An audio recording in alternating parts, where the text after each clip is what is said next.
আসসালামু আলাইকুম বন্ধুরা, আমি এখন আপনাদের সামনে অজু এবং অজুর পর 2 রাকাত নামাজ পড়ার কি ফজিলত এটা আমি হাদিস থেকে বলবো। একটা হাদিস তুলে ধরবো, সে হাদিসের মধ্যে স্বয়ং রাসূল সাল্লাম কি বলছেন আপনারা হাদিস থেকে শুনবেন। তো বন্ধুরা, এই ধরনের আমি এখন আপনার সামনে সহিহ মুসলিমের হাদিস রেখে দিয়েছি। সহিহ মুসলিমের কিতাব রেখেছি, প্রথম খণ্ড দ্বিতীয় খণ্ড একসঙ্গে রয়েছে। আরবি কিতাব এখানে হাজার হাজার হাদিস আছে। আমি এখান থেকে একটা হাদিস প্রতিদিন আপনার সামনে পেশ করতে চাই, যাতে আপনারা হাদিস শিখতে পারেন। কারণ হাদিস কিন্তু বলা মানুষ এখন ছেড়ে দিয়েছে একেবারে। কিন্তু আমি শুধু এই জন্য হাদিসটা বলতে চাচ্ছি, হাদিস আপনার সামনে রাখতে চাচ্ছি, কারণ যারা এলেমকে ছুপিয়ে দিবে, এলেমকে যারা বলবে না, এলেম প্রকাশ করবে না, শিখবে প্রকাশ করবে না, মানুষকে বলবে না, কিয়ামতের দিন আল্লাহ তাদের মুখের মধ্যে কি করবে? আগুনের লাগাম পরিয়ে দিবেন। কঠিন শাস্তির ব্যবস্থা হয়েছে। এত আমাকে বলতে হবে আর আপনাদেরকেও জানতে হবে। আপনারা যদি না জানেন তাহলে আপনাদের কঠিন গুনাহ হবে বন্ধু। তো চলুন এক এক করে হাদিস আমরা জেনে নিচ্ছি। তো আজকে আমি অজু এবং অজুর পর 2 রাকাত নামাজ পড়লে কি ফজিলত এটা হাদিস থেকে বলবো। ঠিক আছে বন্ধুরা, হাদিস নম্বর 540 নম্বর হাদিস, সহিহ মুসলিমের হাদিস। তো চলুন এখন আমি শুরু করছি। হাদিস হচ্ছে এই, আন হুমরান মাওলা উসমান ক্বালা সামিতু উসমান ইবনে আফফান ওয়া হুয়া বিফিনাইল মসজিদ ফাজাআহুল মুআজ্জিন ইনদা আসর ফাদাআ বিউযুই ফাতাওয়াজ্জা সুম্মা ক্বালা ওয়াল্লাহি লা উহাদ্দিসান্নাকুম হাদিসান লাউলা আয়াতুন ফি কিতাবিল্লাহ মা হাদ্দাসতুকুম ইন্নী সামি'তু রাসূলুল্লাহ ইয়াকুল লা ইয়াতাওয়াজ্জা রাজুলুন মুসলিমুন ফায়ুহসিনুল উযুওয়া ফায়ুসাল্লি সালাতান ইল্লা গাফারাল্লাহু লাহু মা বাইনাহু ওয়া বাইনা সালাতিল্লাতি তালিহা। তো বন্ধুরা, হুমরান থেকে বর্ণিত হয়, হুমরান থেকে বর্ণিত, তিনি বলছেন উসমান বিন আফফান তিনি বলছেন কি বলছেন যে তিনি একবার মসজিদের নিকট বসেছিলেন। তখন কি করলো, একটা মসজিদের মুয়াজ্জিন এলো আসরের আজান দেওয়ার জন্য। ঠিক আছে, তখন উসমান কি করলেন, পানি চাইলেন, একটু পানি নিয়ে আসো, অজু করব। ঠিক আছে, পানি চাওয়ার পর সে পানি দিয়ে তিনি কি করলেন, অজু করলেন। অজু করার পর তিনি আল্লাহর কসম খেয়ে বলছেন, আল্লাহর কসম আমি তোমাদের সামনে একটা হাদিস বর্ণনা করব। আর আমি হাদিস কখনো বলতাম না, কারণ আল্লাহ তার কিতাবের মধ্যে যদি তার এই এক আয়াত আছে, তার কিতাবের মধ্যে, আল্লাহর কিতাবের মধ্যে একটা আয়াত আছে, সেই আয়াতটা যদি না থাকতো তাহলে আমি বলতাম না হাদিসটা। তো ওই আল্লাহর কিতাবের যে আয়াত আছে তার ভয়ে আমি বলছি। হাদিসটা হচ্ছে এই, আর সে আয়াতটাকে আমি সেটা বলবো। বন্ধুরা, হাদিসটাকে শুনে নিন। হাদিসটা হচ্ছে এই যে রাসূল সাল্লাম বলছেন, যে ব্যক্তি উত্তম রূপে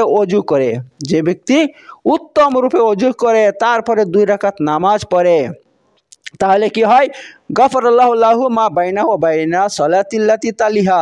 তাহলে এই নামাজ থেকে নিয়ে অন্য নামাজ পর্যন্ত সে যত গুনাহ করবে আল্লাহ তার সমস্ত গুনাহ মাফ করে দেয়। আল্লাহু আকবার, আল্লাহু আকবার। তো দেখতে পাচ্ছেন বন্ধু, যদি কোনো ব্যক্তি উত্তম রূপে অজু করার পর 2 রাকাত নামাজ পড়ে আল্লাহর জন্য, তাহিয়াতুল অজু যাকে বলা হয়, তাহলে সেই অজু করে নামাজ পড়লে কি হয়, ওই নামাজ থেকে নিয়ে তারপরের নামাজ পর্যন্ত, ধরুন আপনি জোহরের নামাজ পড়ছেন, ভালো করে উত্তম রূপে অজু করে 2 রাকাত নামাজ পড়লেন, তারপর বসে আছেন, ফরজ নামাজ হয়ে গেল, চলে গেলেন। এবার ওই নামাজ থেকে আসার পর্যন্ত যত আপনি পাপ করবেন সমস্ত পাপ আল্লাহ মাফ করে দেবে। বন্ধু, সে পাপ বলতে সগীরা গুনাহ, কবিরা গুনাহ নয়। কারণ কবিরা গুনাহ তওবা না করলে মাফ হবে না, সগীরা গুনাহ একমাত্র মাফ হয়ে যাবে আপনার। ঠিক আছে, তো তিনি কি বললেন, আল্লাহর কিতাবে এমন একটা আয়াত আছে, সেই আয়াতের ভয়ে আমি কথাটা বলছি, হাদিসটা বলছি, তা নাহলে আমি বলতাম না। আর সেই আয়াতটা হচ্ছে এই, ইন্নাল্লাযিনা ইয়াকতুমুনা মা আনজালনা মিনাল বায়্যিনাত ওয়াল হুদা মিন বাদি মা বায়্যানাহু লিন-নাস ফিল কিতাব উলাইকা ইয়ালানুহুমুল্লাহু ওয়া ইয়ালানুহুমুল লাঈনুন। আল্লাহ তাআলা এই আয়াতের মধ্যে বলে দিয়েছেন যে ওই সমস্ত ব্যক্তি যারা আমি যাকে নাজিল করছি, আমি যে সমস্ত হুকুম হাকাম কোরআনের মধ্যে নাজিল করছি, ওই সমস্ত ব্যক্তি যারা এগুলোকে গোপন করে, প্রকাশ করে না, তারা শিক্ষা করে কিন্তু তারা মানুষকে বলে না। মানুষ নিজেরা বিরাট পণ্ডিত, হ্যাঁ, ইসলামের সব কিছু জানে, কোরআন হাদিস সব কিছু জানে, কিন্তু মানুষকে কিছুই বলে না। তাহলে আল্লাহ তাদের উপর অভিশাপ করছেন, বলছে উলাইকা ইয়ালানুহুমুল্লাহ, আল্লাহ তাআলা এই ধরনের মানুষের উপর অভিশাপ করছেন, ওয়া ইয়ালানুহুমুল লাঈনুন, এবং তাদের উপরে লানতকারীরা অভিশাপকারীরা অভিশাপ করে। তো দেখতে পাচ্ছেন, যারা এলেম শিক্ষা করবে, করে সেটাকে গোপন রাখবে, মানুষের কাছে প্রকাশ করবে না, প্রচার করবে না, তাহলে তাদের উপরে আল্লাহ লানত করেন। তো উসমান বিন আফফান তিনি বলছেন, এই হাদিসটা আমি এই জন্য তোমাদের সামনে বলতে চাচ্ছি, কারণ আল্লাহর কিতাবের মধ্যে একটা আয়াত আছে, সেই আয়াতের ভয়ে আমি বলছি, আর সেটা এই আয়াতটা, ঠিক আছে, এই আয়াতটা। তো বন্ধুরা, তো যাই হোক, এখানে আপনারা সব কিছু বুঝতে পারছেন। আর আমিও কিন্তু ইউটিউব চ্যানেল এই জন্য খুলছি ভাই, যাতে আমি যা শিক্ষা করছি সেগুলো যাতে আমি প্রকাশ করতে পারি, যাতে আপনাদের সামনে আমি প্রচার করতে পারি। বন্ধুরা, এখন আপনাদের কাজ আমার এই সমস্ত ভিডিও দেখা, শোনা এবং তা শিক্ষা করা এবং এই সমস্ত জ্ঞান অন্যকে পৌঁছিয়ে দেওয়া। কিন্তু অনেক মানুষ আফসোস, তারা আমার ভিডিও দেখে না, এই জন্য যে ও মৌলবীর পয়সা হয়ে যাবে, আমরা ভিডিও দেখতে ওর পয়সা হবে, নাউজুবিল্লাহ মিন জালিক। ভাই, আপনি পয়সাটা দেখলেন, আপনি আল্লাহ নেকি দেখলেন না? আমি যে একটা তবলিগের কাজ করছি সেটা দেখছেন না? আর আমি এই ধরনের হারামের পয়সা কখনো খাই না। আল্লাহ তাবারক তাআলা আমাকে অনেক রকমের ব্যবস্থা করে দিয়েছেন। হ্যাঁ, আমার ব্যবসা আছে, অনেক ব্যবসা আছে, হালাল ব্যবসা আছে। আমি ইনশাল্লাহ যতদিন বাঁচবো ওই ব্যবসার মাধ্যমে হালাল টাকা অর্জন করব, সেই টাকা আমি খাবো, ভক্ষণ করব। হারাম টাকা কখনো খাবো না আমি, ইনশাল্লাহ ইনশাল্লাহ। তাই আপনারা ওদিক থেকে নিশ্চিন্তে থাকতে পারেন, আমি হারাম খাবো না। এইবার যদি ইউটিউবের টাকা হয়, সেগুলো আমি গরিব মিসকিনদেরকে দিয়ে দিব, ইনশাল্লাহ দিয়ে দিব, আমি মানুষদেরকে দিয়ে দেবো, ঠিক আছে, ওদেরকে বিলি করে দিব, আমি খাবো না ইনশাল্লাহ। তো যাই হোক বন্ধুরা, এখানে আমি শেষ করছি।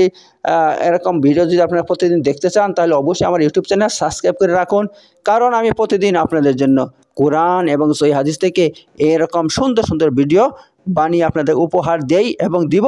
যদি আপনারা আমার সঙ্গে থাকেন সাবস্ক্রাইব করে, আর কমেন্ট করুন ভিডিও কেমন লাগছে। ওকে বন্ধুরা, রাখছি, সবাই ভালো থাকবেন। আসসালামু আলাইকুম ওয়া রাহমাতুল্লাহি ওয়া বারাকাতুহু।